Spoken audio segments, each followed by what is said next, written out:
Hello everyone, this is Brian Flora and I'm here today to share my MAP presentation project.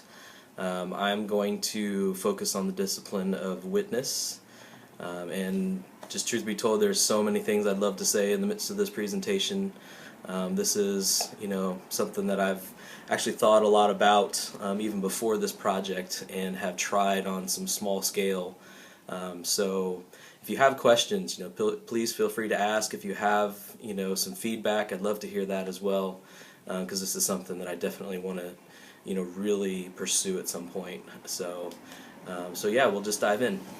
I am looking at a strategy for planting a church as a way to effectively minister to a community and to express, the gospel through the local church. I borrow a lot and have found that a lot of stuff in Singlehurst's book Sowing, Reaping, Keeping really resonated with me as I was going through materials in this class. So you'll hear a lot from that.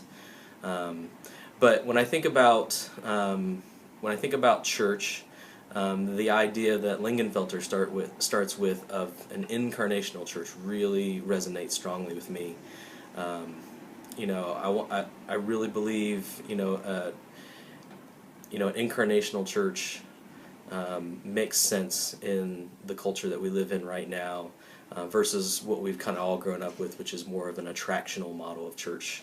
It's kind of like if you build it, they will come. So if there's a big building, for big services, and it's very well done, that will attract people, and that'll be an opportunity to share spiritually with them. But I think actually going out into those communities where people aren't necessarily looking for church is the way that we're going to have to do it. Kind of in the near future. And that's not to say there's anything wrong with either, but I think incarnational is the way to go right now. One of the things that we'd want to see in this church is a servant action oriented type of church. Bevins talks about the idea of prophetic dialogue, and it takes words and deeds, and we need both. And so that's something that we'd want to see. We don't want to see a church that's just about talk, but we want to see a church that actually gets some boots on the ground and makes a difference in the neighborhood and in the local neighborhood. Another thing we want to see is a servant orientation rather than a more kind of traditional authoritarian model. In the past, people just kind of did what the church leaders would say, the pastor, the elders, because they were in charge, and that's just kind of they were spiritually tuned in. They knew how things were supposed to work, so we would just follow their lead. But what we really want to do with this kind of model is find ways to serve individuals and find ways to serve the community as an expression of Christ's love. So it will be even more small group oriented. Like, I'm not against a big kind of Sunday worship service, but I feel like that should be an organic outgrowth of what you have, not a aim initially.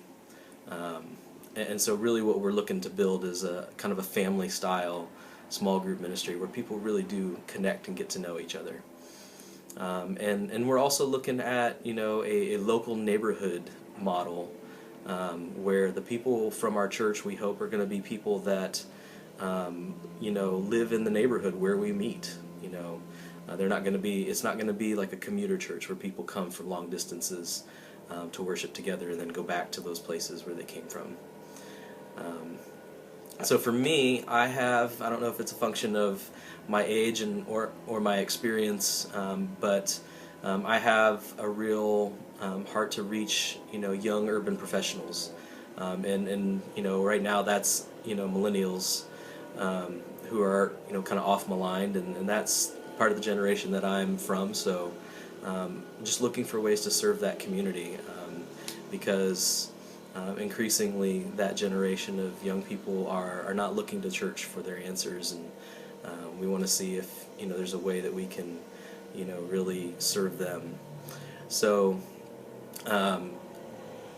Singlehurst talks about knowing your community, and he suggests some things that you can go to your city council and get information from them, about demographics and what's going on, and that's fine. There's nothing wrong with that. But what I have actually thought of doing is a kind of pioneering door-to-door sowing strategy, using two things: a survey and a gift coupon. And I'll explain both of those.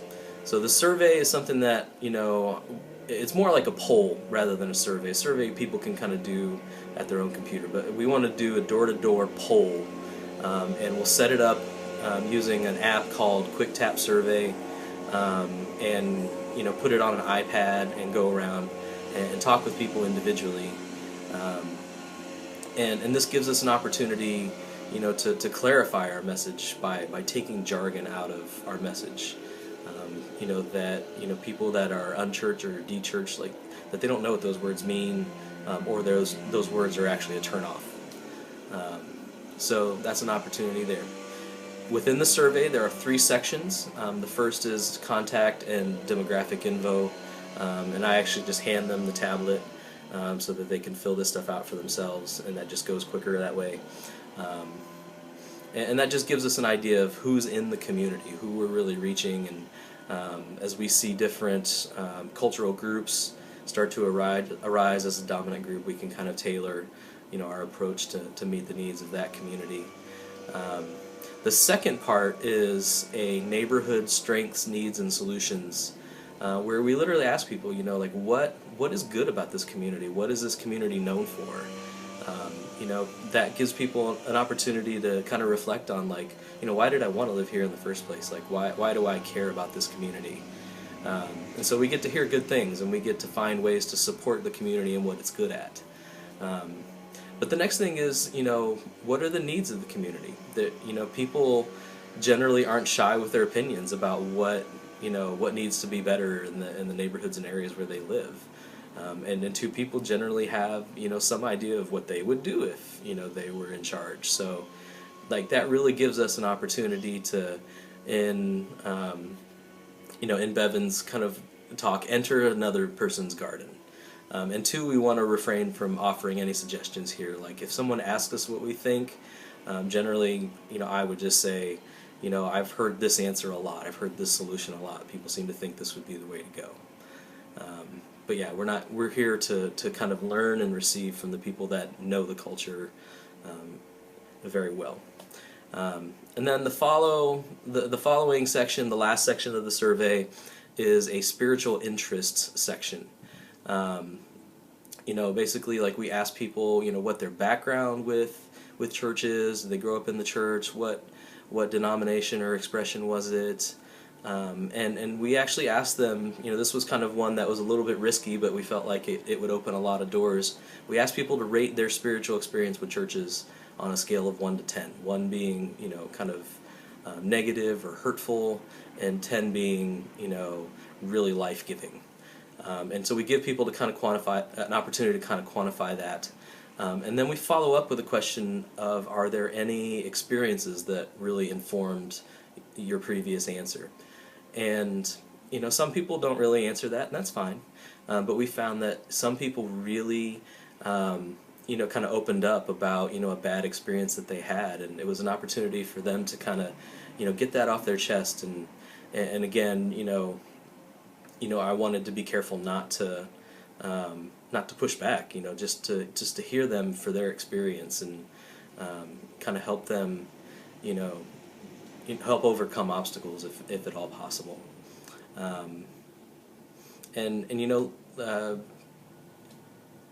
Let's see, I think it was Bevins also says, this is an opportunity for us to repent. The church has done, a lot of good things throughout history, but we've also done a lot of really, hurtful and painful things to people.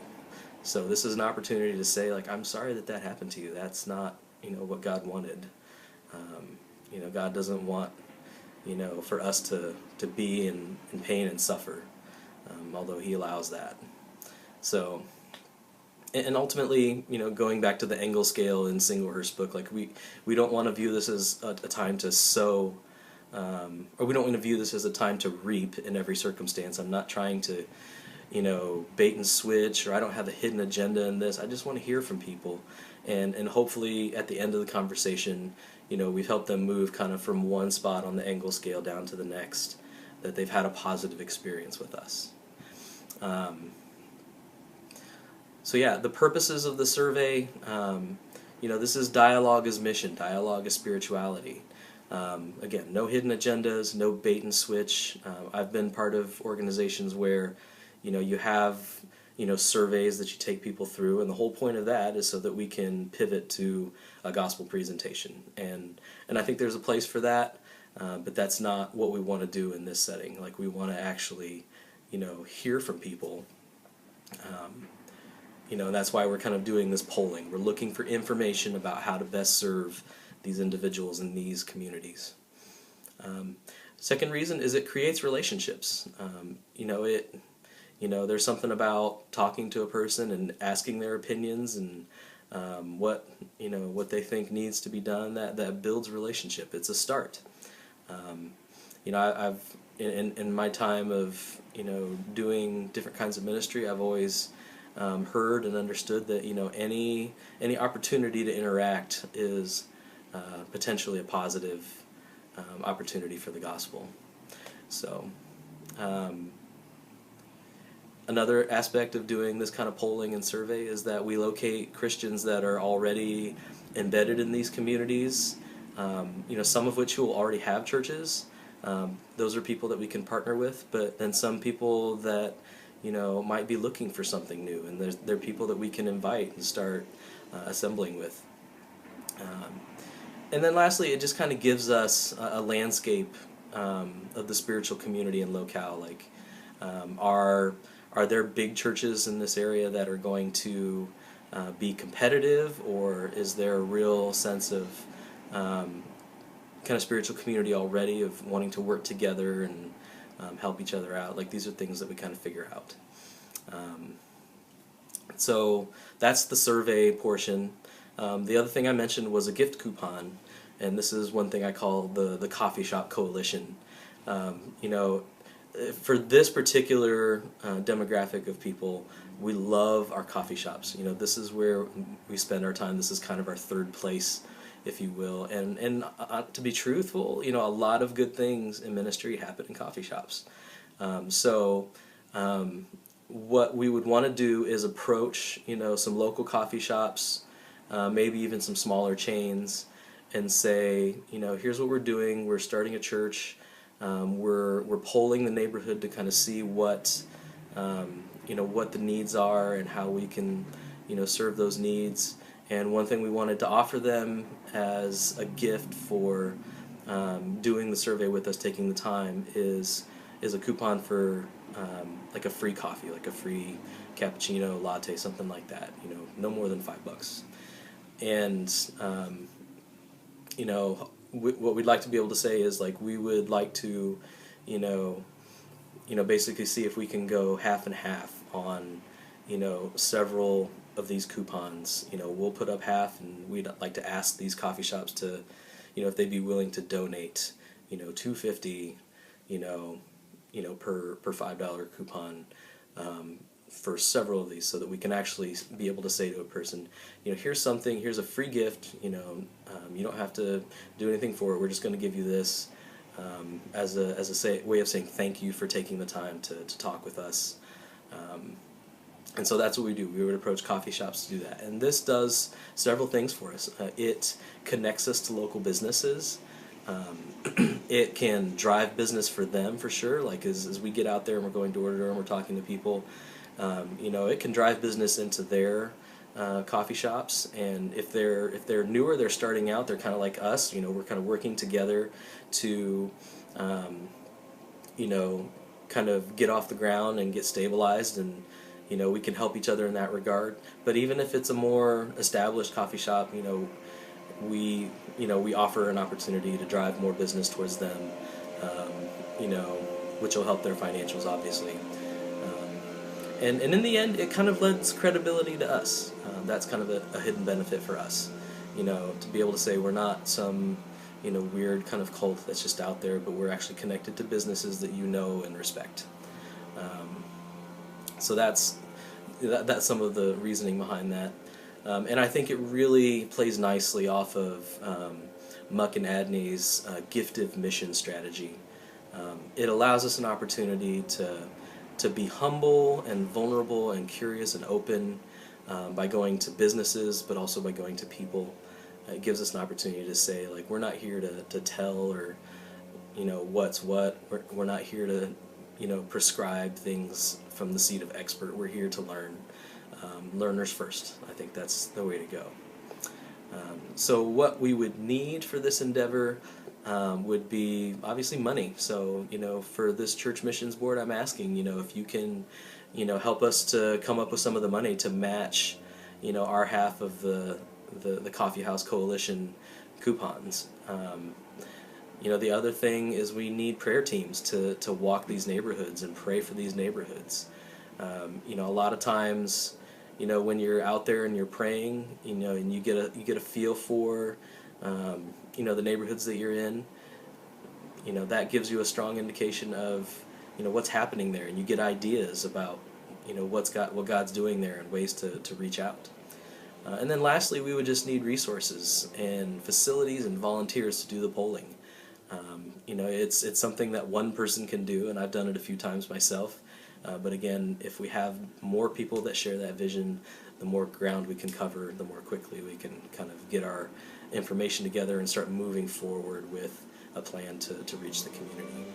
So that's my presentation. Like, that's, I think, and looking at, what the gaps are in the church and, what are barriers and obstacles to, people trying out church and getting involved or coming back, those are things that I've sought to address, providing ways to overcome those barriers. So I look forward to your feedback, and hope you guys have a great week. Thanks. Bye-bye.